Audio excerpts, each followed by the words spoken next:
हाय दोस्तों, मेरा नाम है शिव कपूर और मैं अपने चैनल कपूर ज्ञान के माध्यम से आज आपको बताऊंगा कि मोटर इंश्योरेंस परचेज करने से पहले कौन कौन सी बातों पर ध्यान देना चाहिए, जिससे कि आप अपने लिए बेस्ट इंश्योरेंस पॉलिसी परचेज कर सकें, ताकि कैसा भी क्लेम आने पर आपको किसी भी तरह की कोई समस्या का सामना ना करना पड़े। बेस्ट मोटर इंश्योरेंस वही है दोस्तों जो वक्त पर आपके काम आ सके। हमें नहीं पता होता कि हमारे व्हीकल पर किस तरह का क्लेम आएगा, बस हमारी इंश्योरेंस प्रॉपर होनी चाहिए ताकि हमें कंपनी से क्लेम लेने में कोई समस्या का सामना ना करना पड़े।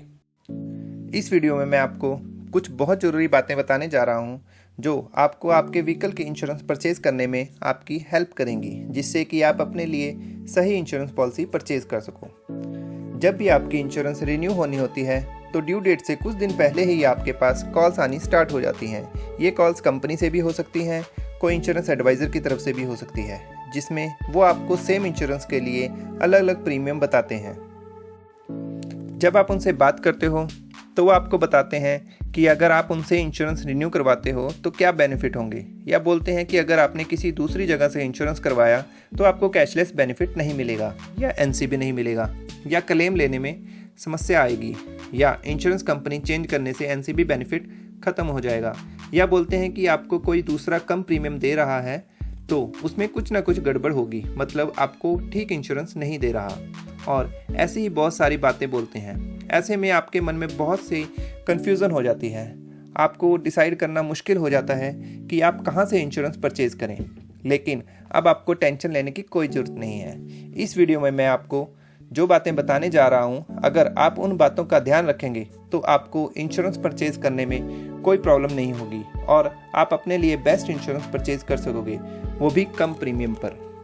तो दोस्तों, सबसे पहले आप ये बात जान लो कि इस कंपटीशन के दौर में लगभग सभी कंपनीज कैशलेस फैसिलिटीज़ देती हैं, चाहे वो प्राइवेट कंपनी हो या पब्लिक सेक्टर की कोई कंपनी हो, और चाहे आपने इंश्योरेंस डीलर से परचेज़ किया हो, ब्रोकर से परचेज़ किया हो, या किसी इंश्योरेंस एडवाइज़र से इंश्योरेंस परचेज़ किया हो, ऑनलाइन परचेज़ किया हो, तब भी आपको कैशलेस बेनिफिट मिल जाएगा। इस बात पर आपको बिल्कुल भी कंफ्यूज नहीं होना है। और दोस्तों, ऐसा बिल्कुल भी नहीं है कि अगर आप इंश्योरेंस रिन्यूअल के टाइम इंश्योरेंस कंपनी चेंज करते हो तो आपको एनसीबी बेनिफिट नहीं मिलेगा। आपको जहां से प्रीमियम कम लगे और इंश्योरेंस ठीक लगे, आप उस कंपनी से अपने इंश्योरेंस परचेज कर सकते हो। और ऐसा बिल्कुल भी नहीं है कि जिसने आपको कम प्रीमियम बताया है तो वह इंश्योरेंस ठीक नहीं होगी। लेकिन दोस्तों, इस बात से हम इनकार भी नहीं कर सकते। इंश्योरेंस कंपनी से वेरीफाई करवा सकते हो कि आपकी इंश्योरेंस सही है या नहीं। सभी कंपनीज में डिस्काउंट की पावर अलग अलग हो सकती है। किसी इंश्योरेंस कंपनी में आपको सेम इंश्योरेंस के लिए डिस्काउंट कम भी मिल सकता है और डिस्काउंट ज़्यादा भी मिल सकता है। ये सभी कंपनी अपनी अपनी पॉलिसीज़ के हिसाब से डिस्काउंट देती हैं। अब बात करते हैं हम उन मेन बातों पर जिन पर हमें ध्यान देना चाहिए जब भी हम अपने व्हीकल के लिए इंश्योरेंस परचेज करते हैं या रिन्यू करते हैं, और जिनसे हमारी इंश्योरेंस का प्रीमियम कम या ज़्यादा हो सकता है। तो सबसे पहले जो जरूरी है वो है आईडीवी, यानी कि इंश्योर्ड डिक्लेयर्ड वैल्यू, यानी आपके व्हीकल की इंश्योरेंस वैल्यू, जिसका मतलब है कैसा भी नुकसान होने पर इंश्योरेंस कंपनी आपके व्हीकल का क्लेम आईडीवी से ज़्यादा नहीं देगी। ये आपके व्हीकल की मार्केट वैल्यू है। आप इंश्योरेंस के टाइम कंपनी से बात करके अपने व्हीकल की आईडीवी लास्ट ईयर इंश्योरेंस से 5 या 10% कम या ज़्यादा कर सकते हो, अगर इंश्योरेंस कंपनी एग्री करती है तो। अगर आपके व्हीकल की आईडीवी कम होगी तो इंश्योरेंस प्रीमियम कम होगा, और अगर आप अपने व्हीकल की आईडीवी बढ़ाते हो तो उसमें इंश्योरेंस प्रीमियम भी आपको ज़्यादा पे करना पड़ेगा। व्हीकल की आईडीवी एक्स शोरूम प्राइस और व्हीकल की एज के मुताबिक होती है, जिसे आप इस टेबल से समझ सकते हो। यहाँ मैं आपको एक बात बताना चाहूँगा कि आप कभी भी अपने प्रीमियम को कम करने के लिए आईडीवी यानी कि अपने व्हीकल की वैल्यू कम ना करें। दूसरे बात करते हैं हम इंश्योरेंस के डिडक्टिबल या एक्सेस अमाउंट की। ये वो अमाउंट होती है जिसे हमें हर क्लेम पर पे करना ही है, यानी कि जब भी क्लेम आएगा कंपनी इस अमाउंट को घटाकर आपके क्लेम की सेटलमेंट करेगी। ये एक्सेस अमाउंट आपके व्हीकल की क्यूबिक कैपेसिटी के हिसाब से होती है। अगर आप एक्सेस अमाउंट को बढ़ाते हो तो इससे भी आपके व्हीकल का प्रीमियम कम होता है। तीसरी जो ध्यान रखने वाली बात है वो है एड ऑन कवर्स, जो आपकी इंश्योरेंस पॉलिसी में कवर होने चाहिए, जिनको आप अपने हिसाब से और इंश्योरेंस कंपनी के हिसाब से चूज़ कर सकते हो। ऐड ऑन कवर से भी आपके प्रीमियम पर बहुत फ़र्क पड़ता है।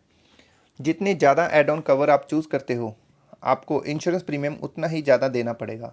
ऐड ऑन कवर्स जैसे कि nil depreciation cover, return to invoice, consumable covers, key replacement cover, engine protection cover, NCB protection cover, road side assistant cover, PA owner driver cover, etcetera.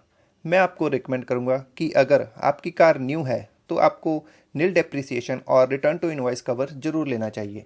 और अगर आपकी कार किसी ऐसे एरिया में चलती है जहां बारिश में सड़कों पर पानी भर जाता है तो आपके पास इंजन प्रोटेक्शन कवर होना बहुत ज़रूरी है।